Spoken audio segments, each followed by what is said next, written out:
Tar, directed by Todd Field. I am speaking about a 16-year return.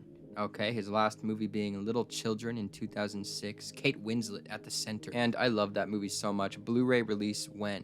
That actually is the question. What the hell?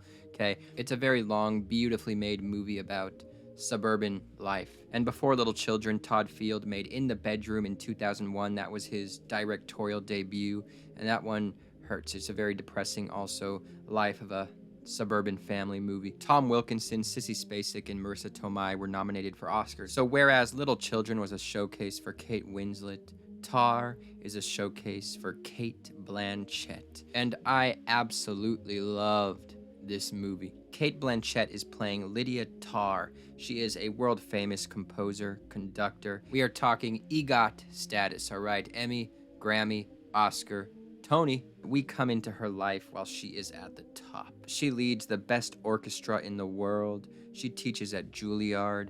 She has a wife. She has a daughter and multiple houses, beautiful little houses, you know, where she can go run off, escape to if she needs a little time with the piano, with her thoughts, with herself, with her music. And we see her in her day-to-day interactions, right? How she is in front of an audience, in front of a camera, in front of her wife at home, her daughter, her assistant. And through these interactions, conversations, moments, okay, secrets start to arise.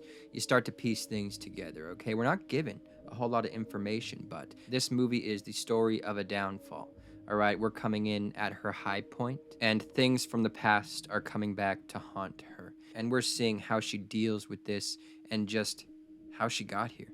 How did she get here? What all the years of navigating this field have done to her. And in the base of the day, what she has done with the power that being so successful and famous has brought her. So essentially, it is a 2-hour, 38-minute character study of a very complicated person, and love that it does not give us all the info. There's a mysterious atmosphere to the whole thing. You've got some side characters where you don't know their true motivation. Lydia Tar takes a muse of sorts under her wing, and from this little mentorship relationship, from the way people are kind of looking at them, it's like, oh, here she goes again kind of thing. It's like you can see maybe a cycle, a pattern.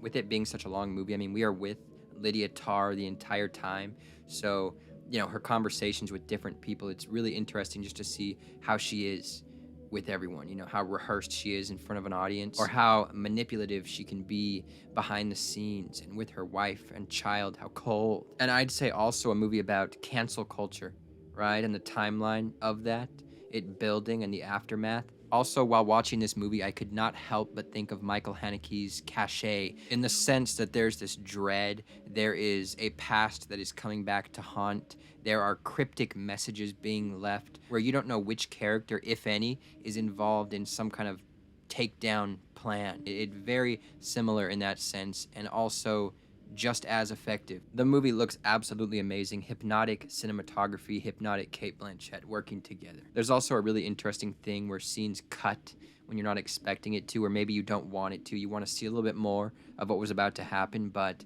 it doesn't give you that. I loved this movie so much. It was one of my most anticipated movies, and the Cate Blanchett of it all, but the Todd Field of it all, because I really like his movies. I mean, the few that he has made, and to have such a huge gap, I just knew that I knew it was going to be good. I mean, I knew that there was a lot of preparation that went into this. And with Cate Blanchett herself, I mean, Todd Field said he built the movie around her. Okay, it wouldn't have been made without her. And this might be my favorite Cate Blanchett performance. Nina Hoss is in this playing the wife, Sharon, and she was really great too. Her from Phoenix. Nomi Merlant is playing the assistant, Francesca. She's also great from, you know, Portrait of a Lady on Fire, Jumbo. Sophie Carr is playing Olga, the muse that's taken under her wing.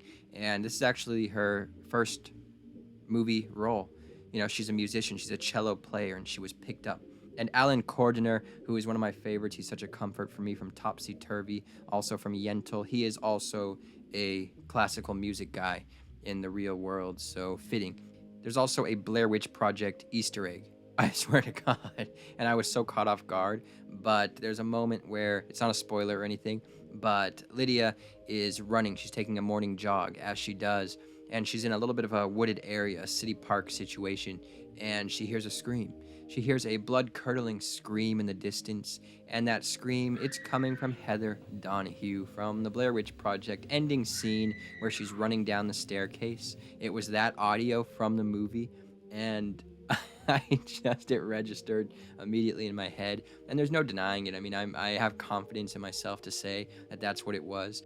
Although I watched all the credits of the movie and it did not mention it. But the movie does do a cool thing where, cool credits situation where at the beginning of the movie, it's the majority of the credits that would normally be at the end. So at the end of the movie, you're getting just like the main big actors and the director, but at the beginning, you're getting everything. Also, I want to say so many things from the teaser trailer were not in the movie. Okay, I thought, you know how it was showing like pictures, like it was gonna be like a Mike Mills situation, but that does not happen. Pretty much majority of the teaser trailer is not in the movie. But you know that happens in like every trailer, I will say. However, there are so many shots in the trailer that I want to see at some point. So, Blu-ray edition, you best have some deleted scenes. That's all. Anyways, go see this movie. It's out everywhere, October 28th.